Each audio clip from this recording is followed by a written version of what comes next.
All right, so in chapter 4, we jump into the Biality Framework for movement. And this framework is a framework that I used at my clinic in Los Angeles. It's a framework that I created when I taught practitioners how to be what I called movement specialists, corrective movement specialists at my clinic in LA.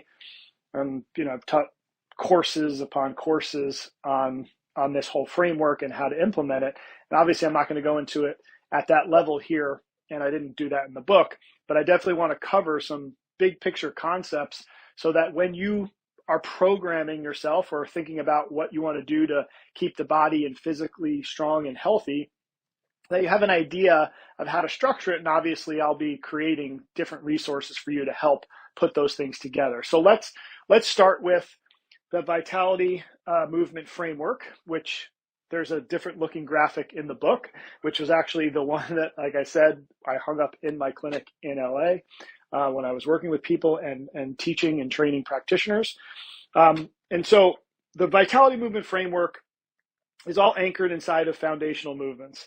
And so the base of everything that we did with people in LA and the way you want to think about your program is you want foundational movements to be the core of your program. You want to be doing those things the most. And so foundational movements are squatting, lunging, pushing, pulling, reaching, pressing, walking, running, the things that we do in everyday life. And so, like I said in the book, when I say squatting, when I say lunging, I understand that all of these have their exercise equivalents. Like in the book, I show like an exercise squat with the bar over your back and this very rigid movement exercise. And the movement squat looks more like something you would do in real life. So each one of these has a movement equivalent, and there will be resources that I will provide you to show you how all these things look from a movement standpoint. So you want those movements, foundational movements, to be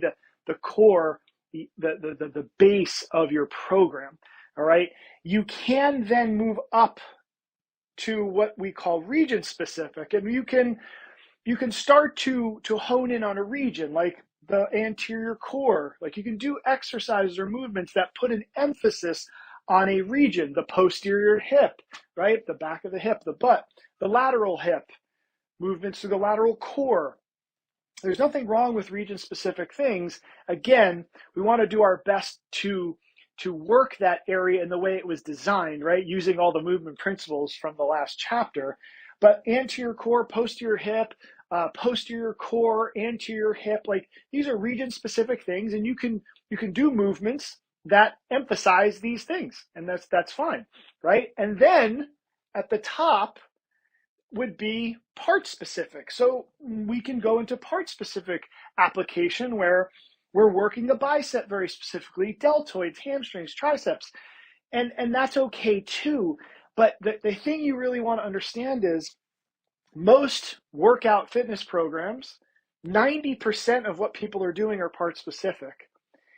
They do maybe a little region specific and almost zero to no foundational movements in the way that I've articulated following the movement principles from the last chapter. And so this is an overall just framework to help you think about when you're creating a workout program for yourself. Where am I? Am I here? Am I here? Am I here? And for rehabilitation, and this is the part when I used to teach my corrective movement therapists this stuff, when we're rehabbing people or when you're rehabbing yourself, right? We always want to think first, what's the foundational movement we're trying to improve, right? Are we trying to improve this person's ability to walk, squat, go downstairs, go upstairs, bend over, pick something up? Where is the limitation or where is the pain, right? As you see in my case studies, I'm always asking what position and what motion did the injury happen, or is there pain? It's always a foundational movement more often than not, right? That's what we want to anchor to. And then through the rehabilitation process, we might go into a region. It's like, oh, we need to get the anterior hip more integrated into your walking, as an example. Oh, we need to get the posterior hip more integrated to your lunge where you bend over and pick something up. So we might go in and do some some region specific things on the anterior core or posterior hip. And that could be stretching. It could be manual work. It could be lots of different things. And then if we have to, we can go into a part. Like maybe we realize, man, we're trying to load this posterior hip. For whatever reason, it seems to be blocked. So we'll go into a part-specific technique, whether it's a specific manual technique, a very specific sniper stretch, as I called it in the book. We can go into the parts. But what we got to do is if we go into the parts, we got to come back out and make sure that it improves the movement, the foundational movement pattern. That's the key. Paul Chek, who I mentioned in the book, is one of the people that I used to learn from. And to this day, he's still up to some amazing things. I remember him saying, anytime you isolate, you got to integrate. And so isolate, integrate. This is integrate, this is isolate. And that's kind of what the side of the graphic you see in the book has a couple different continuums, right? And one of the first ones is when you're at the bottom of the framework of the pyramid, these are more authentic movements, right? I usually say to people like, Matt, should I walk on a treadmill or should I do cycling? It's like, well, one of the first things I do is like, well, which one's the more authentic one? Walking on a treadmill is more authentic than riding a bike. So I would say walk on a treadmill. Hey, Matt, should I do the elliptical or should I go for a walk outside? Again, all things being equal, I would go for a walk outside. I always select the thing that's more authentic because as we go into region specific, part specific, it becomes more artificial. That doesn't make it bad necessarily, but we just have to understand that when we're doing something very isolated or working on something very specifically, it's more artificial. It's more artificial in the sense is it's not really how the body was intended or designed to work, right? It's not optimal function. So the bottom of the pyramid is going to usually be more authentic things. As we move to the top of the pyramid, it's a little bit more artificial, right? What else? As I said, these movements tend to be more integrated. These are more isolated. And when done repetitively here, usually can lead to repetitive use injuries, right? Even typing at a computer all day. Isolated movement done repetitively creates wear and tear. So when you're operating at the bottom of the pyramid, you're in more integrated. And as you move up the pyramid, it becomes more isolated. And because of those first two, these are actually more low risk. Going for a walk is actually more lower risk than getting on a leg extension machine and doing quad exercises. Like you're much higher risk of injuring yourself doing that over and over again than just going for a walk. Okay. And that leads me to the last piece of the pyramid here, which is the peripheral movements, which is at the top. And we really did this for our athletes, like I said in the book. And peripheral movements are sports and activities. And so what I found, especially myself, but and all the athletes I worked with, I was a baseball player, soccer player, and basketball player. Well, I forgot what sport I played. And where did I spend my time? A ton. I spent a ton of my time playing baseball, soccer, and basketball. And then I started to do part-specific training. Like I lived up here, right? I did, all kinds of different strength workouts, chest and buys, and all the standard stuff that I talk about in the book. And so I was an athlete and I was living up here. And I was always injured, as we know very well, right? And when I started working with athletes, it was the same story. They played their sport, they loved their sport, they were doing that, and then they would have these strength programs where they would be doing part-specific workouts. It's like, then we're wondering why everybody's injured, right? It's not a mystery, right? Now, there are some more progressive people who are learning this stuff, and there are some people out there that get this and that are integrating more foundational movements. And the thing I used to say to my athletes is we got to get these solid. The more solid these foundational movements are, the more likelihood we can balance this ball on top. We will be able to tolerate these types of things when our foundation is strong. And that's really important, okay? And the last piece here is just understanding that we need to be able to do these fundamental movements, foundational movements, until we're 90. These things we may want to do, but they're not a need. And again, wanting something doesn't make it bad. But the more we address our needs, we'll be able to do what we want. And that's, I would say, just a principle in life, period. Okay. And so this is the Vitality Movement Framework. So as you continue to engage with me in this vitality paradigm, you're going to see the workouts I put out there for people, and anything that I put into the public domain will all be based on this philosophy. And hopefully you can start to use this for yourself, or even just be aware of, what am I doing when I go to the gym? How much of what I'm doing is part specific? How much am I doing is region specific? And how many things am I doing are foundational movements that follow the movement principles from the last chapter? All right. Awesome. And the other thing I mentioned in chapter 4 here is program design. So I want to touch on this. The Power Region program that I have created for you guys really is the application of this. So I'm going to go through this relatively quickly, just as a quick summary of what the program design is: remodel, reprogram, condition, enhance, just so you have a little better understanding. So true remodeling in my mind is getting manual work. And there's a big difference between compression and tension, as I wrote in the book. If you're going to remodel a soft tissue, the only way I know, and I've been taught, to actually change the length, tension, structure of a tissue so that it is moving in a way that it was designed to move. If a muscle is short and tight, there's a very specific technique that requires high tension to change the literal structure of the tissue, to put it back to where it's supposed to be as far as the length of the tissue. The best analogy I can give you is, if I had a giant knot in my shirt, right? Stretching my shirt is not going to change this knot. I got to go in here and apply very specific techniques to make this scar tissue, as an example, part of the entire chain, the fibers of this whole shirt, or the musculature, right?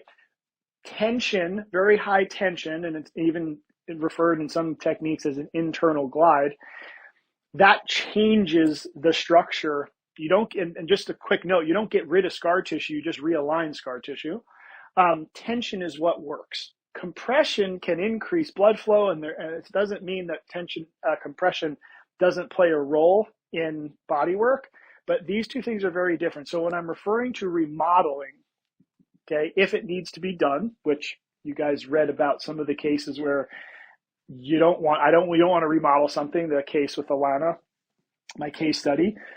If I need to remodel, then I'm going in there to literally remodel the soft tissue. And when you remodel something, you shouldn't have to keep doing it over and over again. Okay. And the best analogy I got for that for you is, if you had a forest in your backyard and you asked me to come in and bulldoze a path, remodel the forest so that I could walk through it, knock down some trees, that's remodeling, okay, with tension. Now, once I knock down those trees, I don't come back a week, 2 weeks, even 5 months later, and the trees are back, right? Now, if you haven't walked the path and you haven't done some maintenance, meaning you've just walked the path and used it, some brush can start to accumulate, and you might need to go there and flush it out. But I don't need to knock trees down again, okay? So when I say remodel, I'm literally talking about a pseudo-permanent change in the soft tissue. Nothing's permanent. If it was permanent, then I wouldn't be able to help you to begin with. Soft tissues regenerate. They literally turn over. You have new soft tissues periodically throughout your life, constantly regenerating, dying off, and rebuilding. So there's a process, there's a cycle of regeneration in the body. And so remodel is literally changing the tissue, okay? And the only way I know how to do that is with hands-on work. Now, obviously, I can't reach through the screen and do remodeling if you need it. So in the program, we use balls, we use foam rollers, we use different types of body work, self-body work techniques that can help you clear the runway a little bit. Getting a deep tissue massage, getting any kind of body work can be helpful, okay? And so I give you those as as alternatives if you don't have somebody that knows how to do this type of work. And on my website in the future, Health to Vitality, I'm going to have a whole network of professionals that do this work so that you can engage with them all over the country, because they're out there, they're phenomenal, and I'm going to give you the resources for that. So stay tuned for that. I'm putting that together while putting these videos together. I'm also putting that together for all of you. So stay tuned for that if it's not up there yet. All right. So that's remodel, clear the runway. Once you clear the runway, then you got to reprogram. So you got to teach the body what to do with the new motion. That could be like a stretch like this. So this is a picture of me from back in the day doing a calf stretch, which you will learn here in the Power Region program. And you'll notice you're not going to see, you can't see it very well, but I'm in a doorway. I'm holding on. There's a lot of points of stability, and I'm very gently teaching the body what to do with the motion that I just created. So you remodel it, but then you got to reprogram. You teach the nervous system what to do with this new range of motion. Because if you've ever gotten remodeling work done for me, when I remodel something, you get off the table and you feel a little wobbly, right? Because it's called naive range of motion. People walk around and like, whoa, man, like, woo, it's almost like I have a hip high. I think a couple people would refer to it as if I worked on their hips, right? So remodel is slowly teaching the body what to do with the new motion, okay? And then we go into conditioning it. So now this is a more dynamic. My foot, I've decreased my points of stability. I've taken my foot off the chair, and I'm actually, you'll see in the Power Region program, I'm actually moving my body dynamically, teaching my foot and ankle what to do with this motion in a more dynamic fashion, and I'm conditioning the area to be able to get stronger to maintain the range of motion and the reprogramming that was created. So it gets a little bit tougher, right? Conditioning. Now, the last piece is enhancement. In enhancement, it gets very dynamic. So here, this is me and Pavla, who helped me with these videos back in the day, where we're going through a very dynamic movement, which is enhancing. We're putting the whole body into it. It's starting to look a little bit more like real life situations. I mentioned in the book, like with my athletes, I would really put them in challenging positions because they would be in challenging positions, especially basketball players and volleyball players when it came to ankle sprains. Like, we really had to challenge their system to be able to maintain any range of motion that we created through the corrective movement phase, okay? So remodel, reprogram, condition, enhance. This is the overall way we program design, and you'll see this in the Power Regions program. I'm going to take you through this and this whole thing, this whole model for the foot and ankle, the hip, and the T-spine. So check out the Power Regions program if you haven't yet. It's another module in this course here. All right, so summary. So much we've covered. So much we've covered here in chapters 3 and 4. Movement. So I'm just going to kind of extract, I'll say, the three big things, the three big takeaways. All right.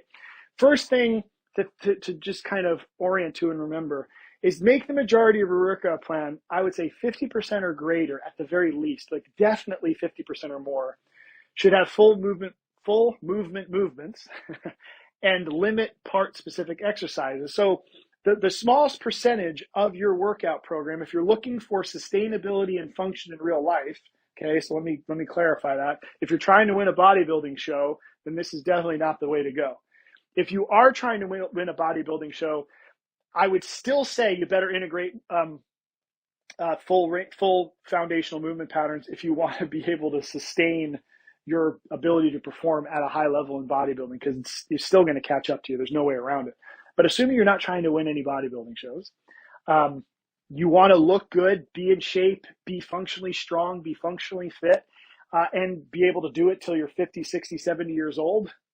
I would increase the amount of fundamental movements as you get older. If the more, you're not going to get away with part specific stuff as we get older. It just sorry, our ability to tolerate stress goes down as we age. So make sure at least 50% are full range movement, foundational movements, and do your best. And again, I'm going to help you as much as I can with the resources I provide you to make sure those foundational movements take into consideration the movement principles, right? And then the other one to really remember is Strength and flexibility can only be measured relative to the task. If you want to get stronger or flexible, first define what you want to get stronger and flexible for. So if it's activities of daily living, ADLs, your workout needs to look like what you do in life. Bending over, picking things up, putting them up top, reaching around, like pulling this, reaching for that, pushing this. It's got to look like real life, okay? And the foundational workout program that I'm putting together for you guys will have all that stuff here, okay? So that will also be available to you in this course. If it's not already, it will be.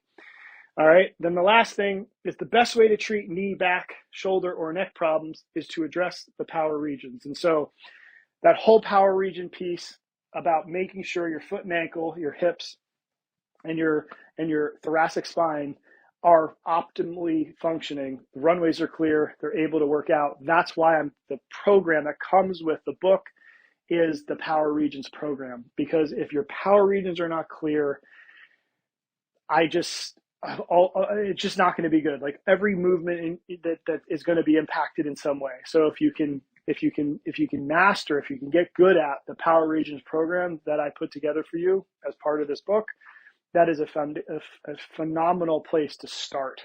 And in the future, like I said, I will be creating some other more advanced workout programs for people. All right. So that's chapters 3 and 4. I know it's a lot. Again, ask questions. Make sure you continue to